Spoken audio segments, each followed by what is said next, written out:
يا أيها الذين آمنوا صلوا عليه وسلموا تسليما. الصلاة والسلام عليك يا سيدي يا رسول الله وعلى آلك وأصحابك يا سيدي يا خاتم النبيين.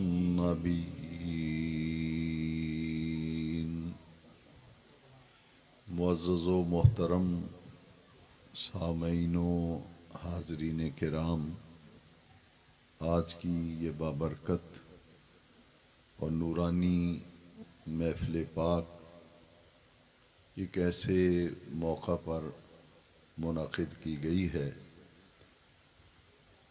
کہ عزیز گرامی نے حفظ قرآن کی سعادت حاصل کی اور حفظ قرآن کی تکمیل پر شکرانے کے لیے اپنے آقا کریم صلی اللہ علیہ وسلم کے ذکر مبارک کی محفل سجائی گئی ہے۔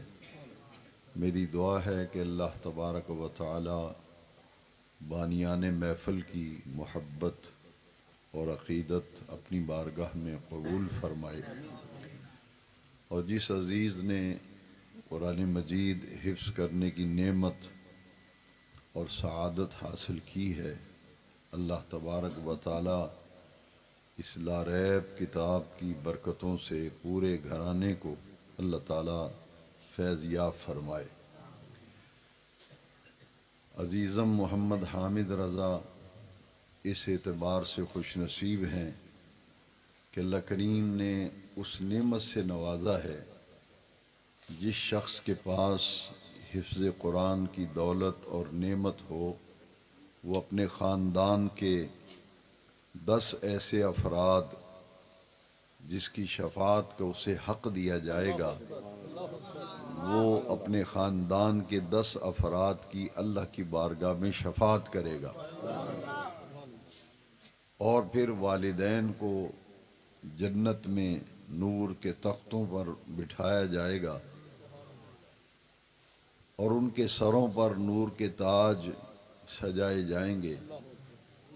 لوگ حیران ہوں گے کہ جنت کا نورانی ماحول ہے، نورانی تخت ہیں جس پر ایک مرد بیٹھا ہے، ایک عورت بیٹھی ہے، اور ان کے سروں پر نور کے تاج رکھے گئے ہیں۔ تو لوگ تعجب کریں گے، حیران ہوں گے، یہ کون خوش نصیب ہیں جن کو جنت میں اللہ کریم نے اتنی عزتیں عطا فرمائی ہیں۔ تو انہیں کہا جائے گا تعجب کی ضرورت نہیں، یہ قرآن مجید کا حافظ جو ہے اس کی ماں ہے، یہ اس کا باپ ہے۔ یہ حافظ قرآن کے والدین ہیں، ان کی ماں ہے اور باپ ہے، جن کے سروں پر نور کے تاج سجائے گئے ہیں اور جنہیں نور کے تختوں پہ بٹھایا گیا ہے۔ قابل غور بات یہ ہے کہ والدین نے تو حفظ نہیں کیا، حفظ تو کیا ہے اولاد نے، لیکن جس چاہت کے ساتھ اور جس لگن کے ساتھ، جس پیار کے ساتھ، جس محبت اور خلوص کے ساتھ ماں باپ اپنی اولاد کو حفظ قرآن کی تکمیل کراتے ہیں، اس کا صلہ اللہ تعالیٰ والدین کو عطا فرماتا ہے۔ اور جو حافظ قرآن ہے اس کو یہ صلہ ملتا ہے کہ 2 حدیثیں میرے پیش نظر ہیں۔ ایک تو یہ ہے کہ خاندان کے 10 ایسے افراد جن پر جہنم واجب ہو چکی ہوگی، حافظ قرآن ان کے حق میں اللہ کی بارگاہ میں شفاعت کرے گا، تو اللہ تعالیٰ حافظ قرآن کی شفاعت قبول فرما کے ان کو اللہ تعالیٰ جنت میں بھیج دے گا۔ اور دوسری حدیث شریف میں 4 یا 7 پشتوں کا ذکر ہے کہ حافظ قرآن کو حق دیا جائے گا کہ اپنے خاندان کی 4 یا 7 پشتوں کو اللہ کی بارگاہ میں شفاعت کرو۔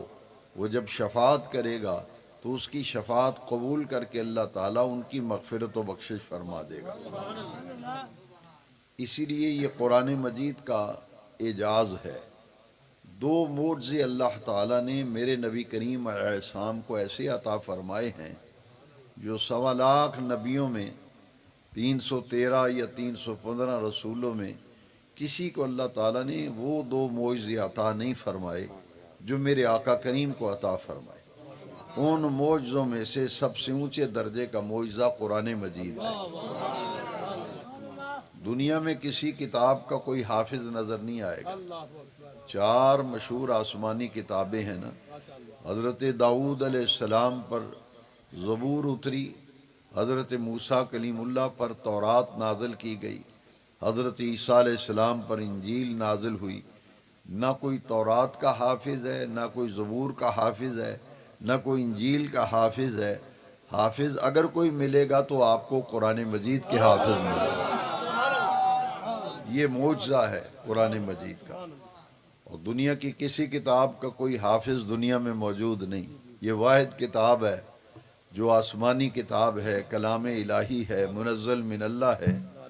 اس کے حافظ ہر بستی میں آپ کو ہر گلی میں نظر آئیں گے۔ یہ قرآن پاک وہ معجزہ ہے جو حضور کے معجزات میں سے اونچے درجے کا معجزہ ہے۔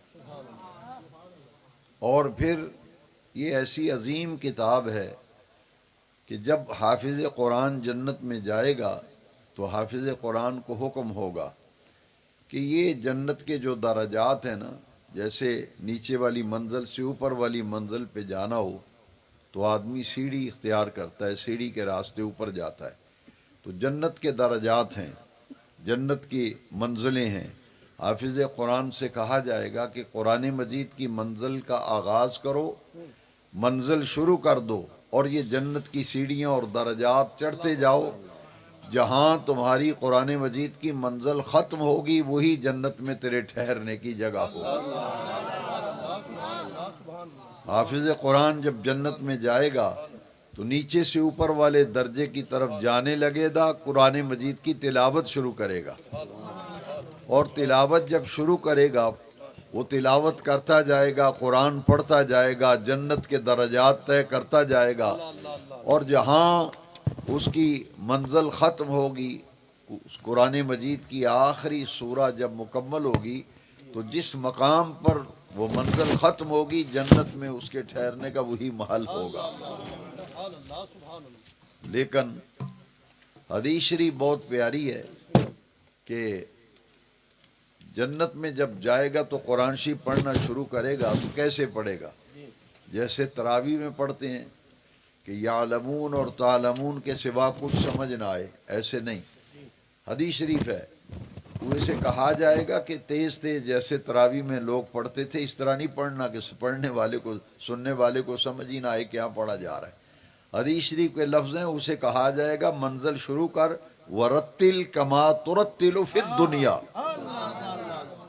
ورتل کما ترتل فی الدنیا، قرآن کی منزل ایسے پڑھ کے سننے والے کو ایک ایک حرف جدا جدا سمجھ آئے، ترتیل سے پڑھنا۔ ورتل کما ترتل فی الدنیا، جس طرح دنیا میں ٹھہر ٹھہر کر، ٹکا ٹکا کر ایک ایک حرف بڑی سنجیدگی کے ساتھ سوچ سمجھ کر غور سے پڑھتا تھا کہ ایک ایک حرف جدا جدا سمجھ آتا تھا، حافظ قرآن سے کہا جائے گا ترتیل سے قرآن پڑھ، ٹھہر ٹھہر کر سکون سے قرآن پڑھ، جنت کی منزلیں طے کرتا چلا جا، جہاں تیری منزل ختم ہوگی وہی تیرے ٹھہرنے کا مقام ہوگا۔ یہ عظیم کتاب جو ہے وہ قرآن مجید ہے۔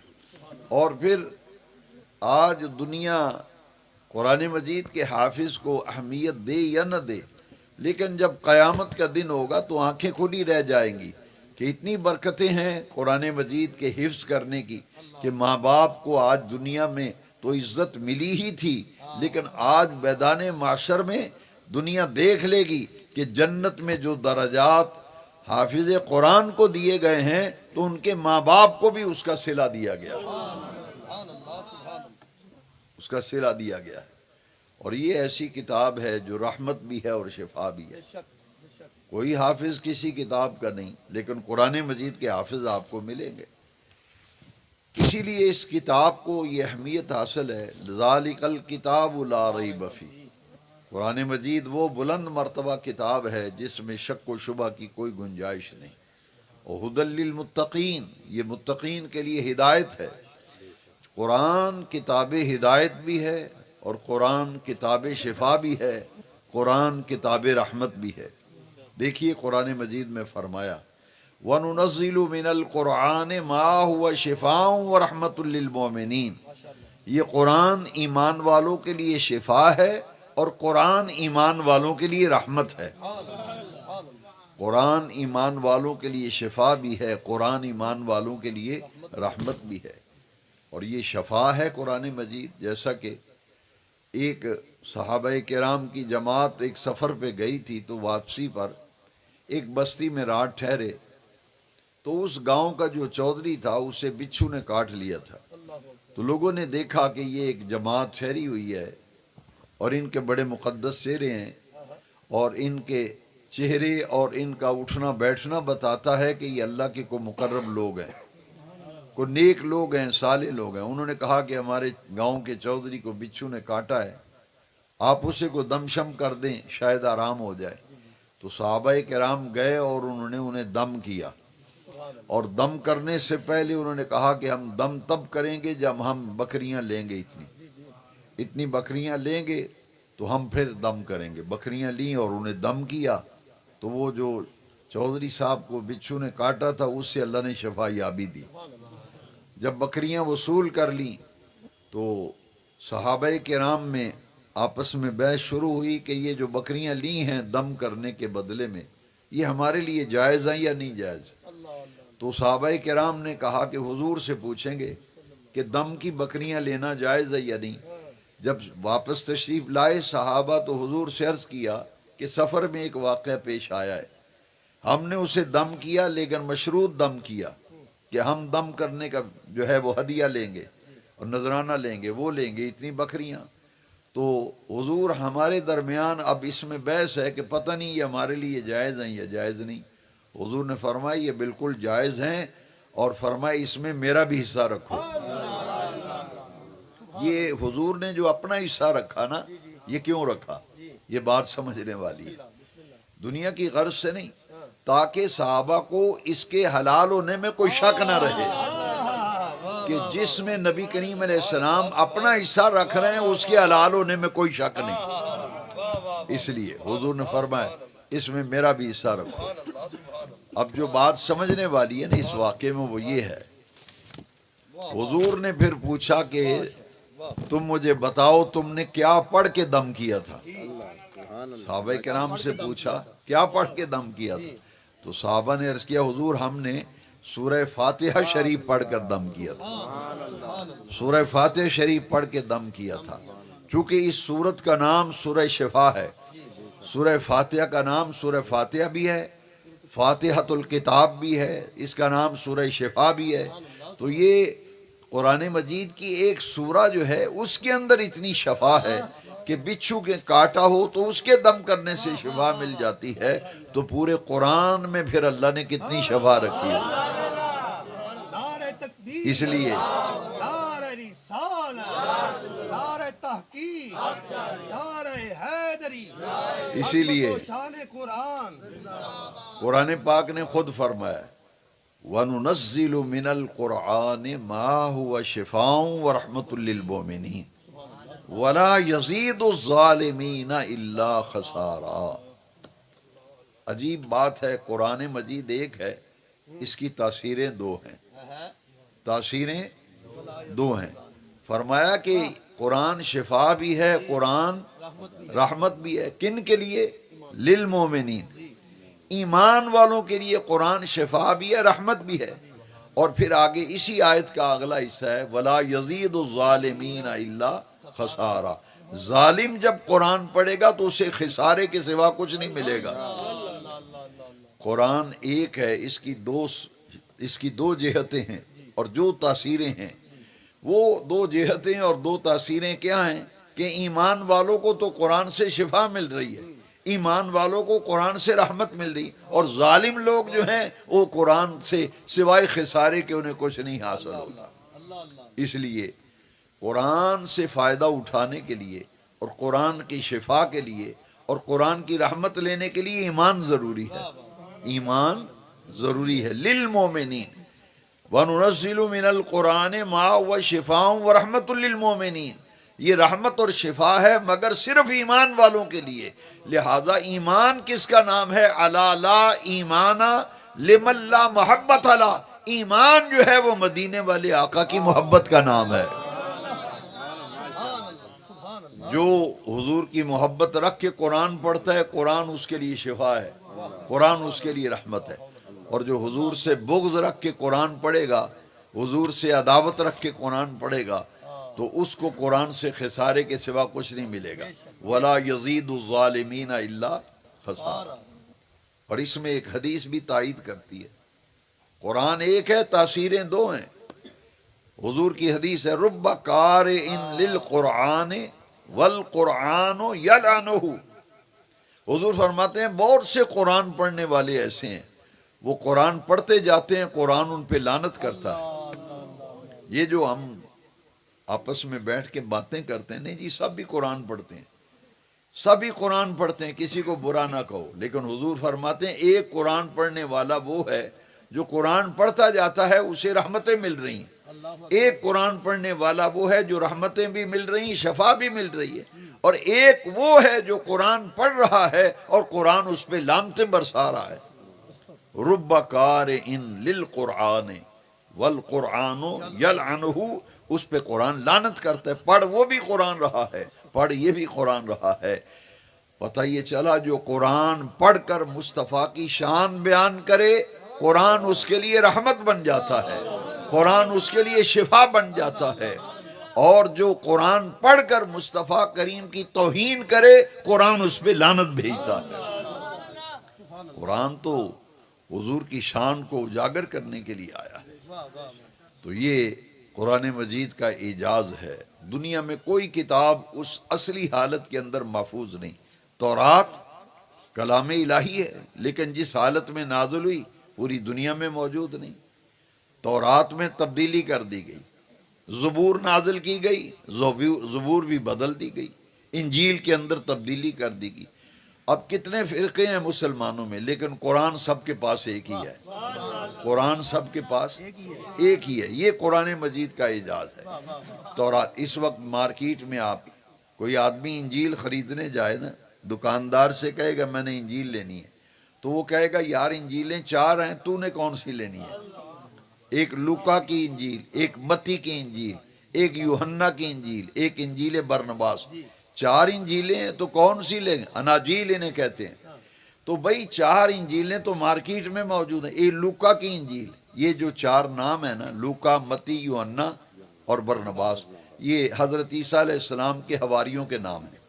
میرے آقا کے جو صحابی ہیں، عیسیٰ علیہ السلام کے جو صحابی ہیں انہیں حواری کہتے ہیں قرآن کی زبان میں۔ تو جو حضرت عیسیٰ علیہ السلام کے 4 حواری تھے، صحابی تھے، ان کے نام سے منسوب ہو گئی۔ ایک وہ حواری تھا لوکا، متی، یوحنا، برنباس، تو ان کے ساتھ منسوب ہو گئی۔ لیکن اتنے فرقے بن گئے، اتنے عقیدے بن گئے، قرآن ایک ہی ہے سب کے پاس، جس کی زبر زیر میں کوئی تبدیلی نہیں کر سکا۔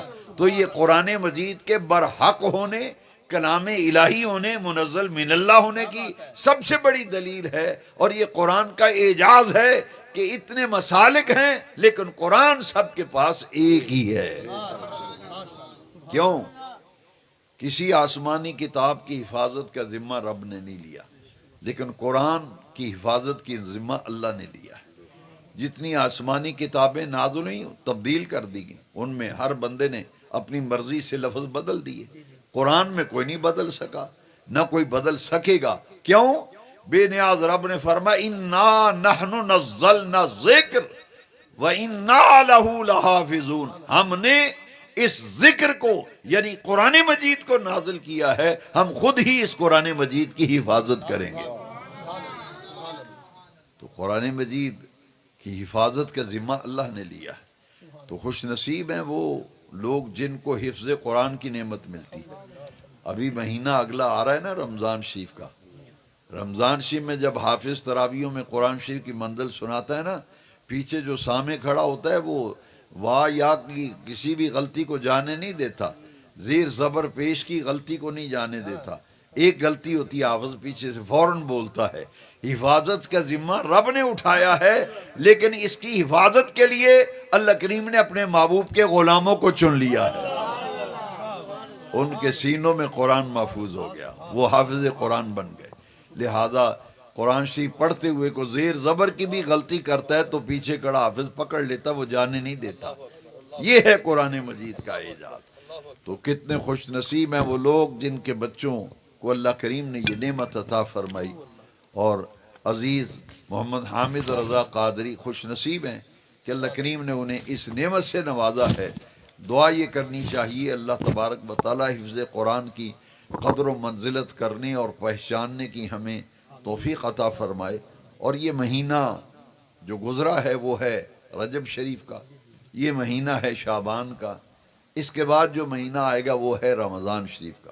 یہ 3 مہینے آپس میں جڑے ہوئے ہیں. اور حضور نبی کریم علیہ السلام جب یہ جو مہینہ گزرا ہے رجب شریف، یہ مہینہ آتا تھا نا، تو حضور ایک دعا فرماتے تھے. حضرت انس رضی اللہ عنہ اس حدیث کے راوی ہیں اور مشہور محدث ابن عساکر نے اسے نقل کیا. حضور فرماتے تھے اللہم بارک لنا فی رجبنا و بارک لنا فی شعباننا و بلغنا الی رمضان. حضور فرماتے تھے باری تعالیٰ اس رجب کے مہینے میں ہمارے لیے برکتیں عطا فرما، شعبان کے مہینے میں ہمارے لیے برکتیں عطا فرما، اور ہمیں رمضان شریف کے مہینے تک پہنچا دے. 3 مہینے یہ جڑے ہوئے ہیں. اور شعبان وہ مہینہ ہے جس کو حضور نے فرمایا شعبان و شہری و رمضان و شہر اللہ. فرمایا شعبان میرا مہینہ ہے، رمضان اللہ کا مہینہ. تو رجب شریف میں معراج کرائی گئی اپنے محبوب کو. 27ویں رات کو شب معراج ہے. اس رات ہمارے نبی پاک آسمانوں پہ تشریف لے گئے. اور شعبان کے مہینے میں شب برات ہے، اور رمضان شریف کے مہینے میں شب قدر ہے. یہ راتیں اللہ تعالیٰ نے ایمان والوں کے لیے بنائی ہے.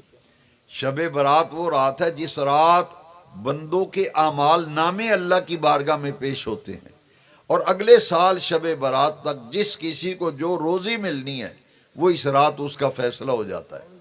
اور اگلے سال شب برات تک جن لوگوں نے فوت ہونا ہے ان کی فہرستیں بن جاتی ہیں. جو بچے پیدا ہونے ہیں ان کے نام لکھوا دیے جاتے ہیں، جو روزی ملنی ہے وہ لکھ دی جاتی ہے. یہ شب برات جو ہے اس رات کو آئندہ سال کے تمام امور کا فیصلہ کیا جاتا ہے. اور قرآن مجید میں اللہ کریم نے فرمایا فیہا یفرق کل امر حکیم. یہ وہ رات ہے جس رات ہر حکمت والے کام کو تقسیم کر دیا جاتا ہے. تو یہ تینوں مہینے برکت والے، رجب شریف معراج شریف کا مہینہ، یہ شعبان شب برات کی مقدس گھڑیاں اپنے دامن میں لیے ہوئے، اور رمضان تو ہے ہی خیر و برکت کا مہینہ. یہ تمام مہینوں کا سردار ہے رمضان شریف. حضور نے فرمایا اگر لوگوں کو پتہ چل جائے کہ ایک رمضان کے مہینے میں کتنی برکتیں ہیں تو لوگ تمنا کریں کاش سارا سال ہی رمضان رہے. یہ حضور کی حدیث شریف ہے. اس ایک مہینے میں اللہ نے اتنی برکتیں رکھی کہ اگر لوگوں کو علم ہو جائے، پتہ چل جائے کہ اس ایک مہینے میں کتنی برکتیں اللہ پاک نے رکھی ہیں، تو لوگ خواہش کریں، تمنا کریں پورا ساری رمضان شریف رہے. اور اس مہینے میں اللہ تعالیٰ اعمال کا بدلہ اتنا بڑھاتا ہے. باقی مہینوں میں ایک نفل ادا کریں تو ایک نفلی نیکی کا ثواب لکھا جاتا ہے. رمضان شریف میں ایک نفلی نیکی کریں ثواب فرض کا لکھا جاتا ہے. رمضان شریف کے علاوہ ایک فرض ادا کریں، ایک ہی فرض لکھا جائے گا، لیکن رمضان شریف میں ایک فرض ادا کریں تو 70 فرضوں کا ثواب لکھا جاتا ہے. اس میں اجر بڑھا دیا جاتا ہے. اور اس مہینے کو نبی پاک نے 3 حصوں میں تقسیم کیا رمضان کو. فرمایا اولہ رحمت و اوسطہ مغفرت و آخرہ عتق من النار. پہلے 10 دنوں میں اللہ کی رحمت ہے، دوسرے 10 دنوں میں رمضان کے دوسرے 10 دنوں میں مغفرت تقسیم کی جاتی ہے اور آخری 10 دنوں میں جہنم سے نجات اور آزادی مل جاتی ہے۔ تو یہ مہینہ خیر و برکت والا ہے، اور شعبان اللہ تعالیٰ نے ہمیں اس لیے دیا ہے کہ اس مہینے میں رمضان شریف کی تیاری کریں۔ یہ رمضان شریف کی تیاری کا مہینہ ہے، اور شب برات جو ہے یہ دراصل رمضان شریف کے مہینے کے استقبال کے لیے اللہ تعالیٰ نے یہ رات بنائی ہے۔ 15 دن پہلے آپ اندازہ فرماؤ، وہ مہینہ رمضان شریف کا جس کا استقبال 15 دن پہلے ہو رہا ہے، یہ اللہ کا مہمان ہے، ہر سال ہمارے پاس آتا ہے۔ تو جس مہمان کا استقبال اللہ تعالیٰ 15 دن پہلے کرا رہا ہے، کتنا عظیم مہمان ہوگا جس کا استقبال 15 دن پہلے رب کرا رہا ہے۔ رمضان شریف کا استقبال شب برات کو کیسے استقبال ہے؟ حضرت مولا علی حدیث کے راوی ہیں، حضور نے فرمایا جب شب برات آئے تو قوموا لیلہا، رات کو نفل پڑھا کرو، وصوموا نہارہا، دن کو روزہ رکھا کرو۔ شب برات کو رات کو نفل پڑھنے اور دن کا روزہ رکھنا۔ اب اندازہ فرماؤ، یہ ہے استقبال کہ شب برات آئے تو رات کو نفل پڑھ کر رمضان شریف کے مہینے کی تراویح کی تیاری کرو۔ شب برات آئے تو رمضان شریف کے مہینے میں تراویح کی تیاری کرو، اور 15 شعبان کا روزہ رکھ کے ماہ رمضان کے روزوں کی تیاری کرو۔ 15 دن پہلے استقبال کرا رہا ہے اللہ تعالیٰ۔ خوش نصیب ہیں وہ لوگ جو دین کے ساتھ وابستہ ہیں، جن کو اللہ کریم نے دین کی سمجھ دی ہے، جو دین سے محبت کرتے ہیں، دین کی باتیں سیکھنا چاہتے ہیں۔